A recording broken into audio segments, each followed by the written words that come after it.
Hello, welcome back to our channel education platform bike ना। कैसे हैं आप सभी? आई होप आप सभी अच्छे होंगे। तो हम पढ़ रहे थे इलेक्ट्रिसिटी चैप्टर जो कि क्लास 10th का था, जिसमें हमने पार्ट 1 पढ़ लिया है और आज हम स्टार्ट करने वाले हैं पार्ट 2। तो हम इसमें सबसे पहले पढ़ने वाले हैं सिम्बल्स के बारे में।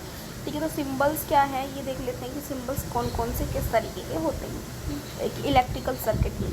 तो इलेक्ट्रिकल सेल्स जो होता है आपको पता होगा कि इस तरीके से डिनोट होता है, इसमें एक तरफ प्लस साइन होता है और एक तरफ नेगेटिव साइन होता है। जैसे ही अगर बैटरी की बात करें तो ये आपका सेल का था।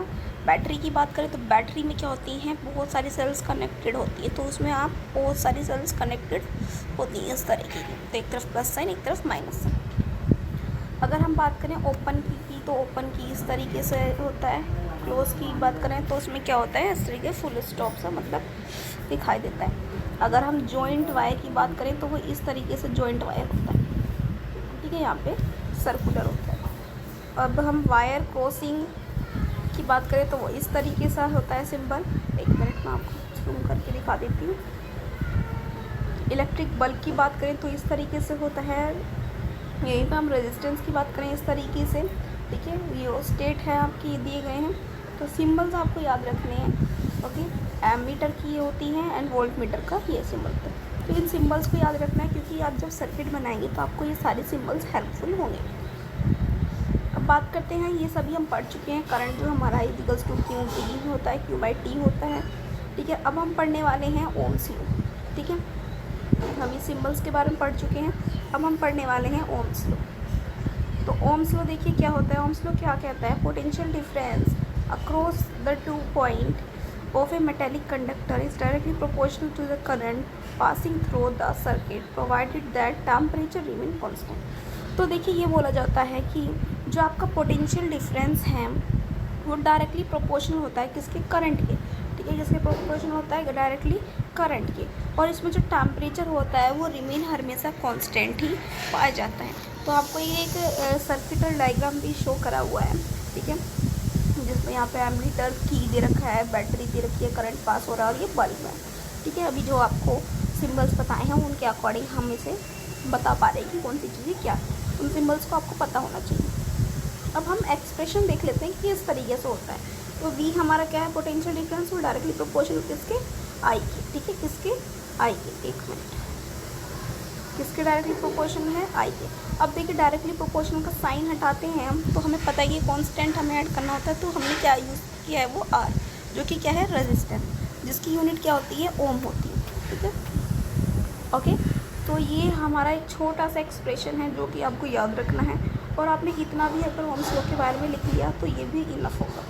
ठीक है, अब देखिए यहाँ पे आर के बारे में कुछ बातें बोली गई हैं। आर क्या है, देखिए, resistance is constant called resistance of, sorry, R is constant called resistance of a given metal. तो आर क्या है, हमारा रेजिस्टेंस बोलते हैं जो भी गिवन मेटल दिया गया है। यहाँ पे एमीटर का साइन दिया हुआ है। ठीक है, अब देखिए वी और आई ग्राफ के बारे में हम पढ़ने वाले हैं, 4 ओम्स लॉ। ठीक है, तो चलिए नेक्स्ट पेज पे चलते हैं। एक मिनट, ये हम पढ़ चुके हैं, ये रिपीट हो रहा है, नो ये नहीं पढ़ा है हमने, दोबारा से देखते हैं। 1 ओम जो होता है, देखिए अब जो हमने पढ़ा है, क्या पढ़ा, V equals to I R, यही पढ़ा है। ठीक है, अगर इसमें से हम आर की वैल्यू निकालें तो क्या होगा, V बाई आई। ठीक है, अब देखिए अगर हमें पता है कि जो रेजिस्टेंस है वो ओम में मेज़र होता है, तो अगर हमारा रेजिस्टेंस 1 ओम हो जाए और वहीं पे हमारा वोल्टेज जो है या पोटेंशियल डिफरेंस जो है वो 1 वोल्ट हो जाए, ठीक है, और वहीं पर करंट हमारा 1 एम्पियर हो जाए, तो वो क्या कहलाएगा, 1 रेजिस्टेंस कहलाएगा। या फिर आपको बोला जाए कि 1 ओम, आपको प्रूफ करना है कि 1 ओम क्या होता है, कितना होता है, कैसे होगा, तो वो आप इसके अकॉर्डिंग डिफाइन कर सकते हैं। देखिए लिखा कैसे जाएगा ये भी पता होना चाहिए। देखिए when potential difference is 1V, मतलब 1 वोल्ट हो जाएगा potential difference, and current passing through the circuit is 1 ampere हो जाए, तो देन रेजिस्टेंस हमारा क्या हो जाएगा, 1 ओम हो जाएगा। वही बोला है कि अगर 1 वोल्ट हो जाए हमारा क्या, पोटेंशियल डिफरेंस, एंड हमारा करंट जो है वो हमारा 1 एम्पियर हो जाए, तो 1 ओम हमारा रेजिस्टेंस हो जाएगा ऑटोमेटिक। रियोस्टेट क्या होता है ये देख लेते हैं। Variable resistance is cold component used to regulate circuit current without changing the source of voltage। तो कई बार ऐसा होता है कि हमें रेगुलर रेजिस्टेंस चाहिए होता है, वो भी सेम रेजिस्टेंस चाहिए होता है थ्रू आउट जिसमें करंट फ्लो हो रहा है, लेकिन उसमें कोई चेंजेस के बिना, कोई भी सोर्स ऑफ चेंजेस के बिना, तो हम रियोस्टेट का यूज़ करते हैं। Factor on which resistance of the conductor dependent. अब बहुत सारे फैक्टर्स ऐसे हैं जिसमें क्या होता है, रेजिस्टेंस हमारा डिपेंड होता है। Resistance of a uniform metallic conductor is, वो कैसा होता है ये देख लेते हैं। तो फर्स्ट है हमारा डायरेक्टली प्रोपोर्शनल होता है रेजिस्टेंस किसके, लेंथ ऑफ कंडक्टर। मतलब अगर हमारा रेजिस्टेंस को हमें बढ़ाना है तो हम क्या करेंगे, लेंथ को भी इंक्रीज़ कर देंगे, तो दोनों ही ऑटोमेटिक बढ़ जाएंगे। मतलब एक को अगर आपने बढ़ाया तो दूसरा ऑटोमेटिक बढ़ जाएगा, ठीक है, क्योंकि ये डायरेक्टली प्रोपोर्शनल की बात की गई है। नेक्स्ट देखते हैं inversely proportional to the area of a cross section. और इन्वर्सली प्रोपोर्शनल होता है किसके, एरिया ऑफ क्रॉस सेक्शन की। मतलब मान लीजिए मैं मान लेती हूँ कि रेजिस्टेंस आर है और ठीक है, वो क्या होता है, इन्वर्सली प्रोपोर्शनल होता है एरिया की, ठीक है। तो अगर मतलब एरिया आपने बढ़ाया तो रेजिस्टेंस ऑटोमेटिक कम हो जाएगा, लेकिन अगर इनकेस आपने एरिया घटाया तो रेजिस्टेंस ऑटोमेटिक बढ़ जाएगा, ठीक है। अब देखिए directly proportional to the temperature, और टेम्परेचर के भी अकॉर्डिंग ये क्या होता है, डायरेक्टली प्रोपोर्शनल होता है। अगर मान लीजिए रेजिस्टेंस है वो डायरेक्टली प्रोपोर्शनल है टेम्परेचर की, तो अगर रेजिस्टेंस बढ़ेगा तो टेम्परेचर ऑटोमेटिक बढ़ेगा। ऐसे अगर रेजिस्टेंस घटा तो टेम्परेचर भी ऑटोमेटिक घट जाएगा, मतलब कम हो जाएगा। Depend on the nature of the material, और नेचर ऑफ मटेरियल पे डिपेंड करता है, जैसा मटेरियल वैसा रेजिस्टेंस, ठीक है। रजिस्टिविटी देखते हैं, जैसे डिनोट करते हैं यहाँ पी से हमने डिनोट किया हुआ मान लीजिए। तो अब क्या होता है, it is defined as the resistance offered by a cube of a material of a side 1 m which current flow perpendicular to its opposite face. इनमें क्या होता है रजिस्टिविटी में कि मान लीजिए कोई भी रजिस्टिविटी ऑफ मटेरियल है, मान लीजिए क्यूब है, उसकी साइड 1 m, तो उसमें जो करंट फ्लो हो रहा है वो परपेंडिकुलर होगा किसके, उसके फेसेस के परपेंडिकुलर होगा, ठीक है। आई होप आपको समझ में आ रहा होगा, है ना। एक बार और देख लेते हैं।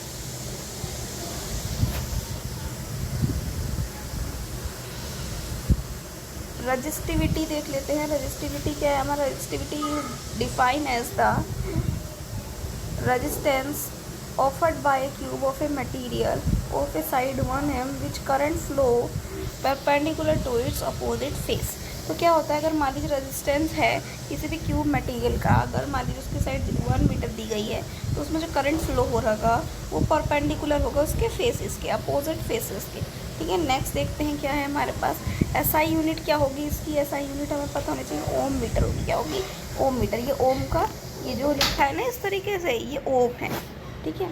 आई होप आपको समझ में आ रहा होगा। ये डायग्राम हम पढ़ चुके हैं, इसके बारे में सर्किटल जो भी है आपके सिंबल्स दिए गए हैं। देखिए यहाँ पे आगे देख लेते हैं, resistivity does not change when change in length और area of a cross section but it changes with change in temperature. Resistivity जो है वो चेंज नहीं होती, कब चेंज नहीं होती, अगर उनके लेंथ में, ठीक है, लेंथ में या फिर एरिया में अगर चेंजेस किए जाएँ, लेंथ में और एरिया में चेंजेस की जाएँ तो रजिस्टिविटी चेंज नहीं होगी। लेकिन अगर उसके टेम्परेचर में चेंजेस किए जाएंगे तो वो चेंज हो जाएगी, ठीक है। तो ये आपको पता होना चाहिए। अब देखिए रेंज दी गई है, range of A resistivity of metal and alloy is this. तो मेटल की जो रजिस्टिविटी होती है वो क्या होती है, 10 की पावर, ये लिखा है 10 की पावर 8 मेटल की रजिस्टिविटी होती है, किसकी, मेटल की। और आपकी एलॉय की बात करें, ठीक है, एलॉय की तो रजिस्टिविटी होती है 10 की पावर -6, ठीक है। आई होप आपको समझ में आ रहा होगा। फिर यू हैव एनी डाउट तो आप कमेंट कर सकते हैं, नेक्स्ट वीडियो में आपका वो डाउट क्लियर कर दिया जाएगा। नेक्स्ट देख लेते हैं resistivity, range of resistivity of insulator.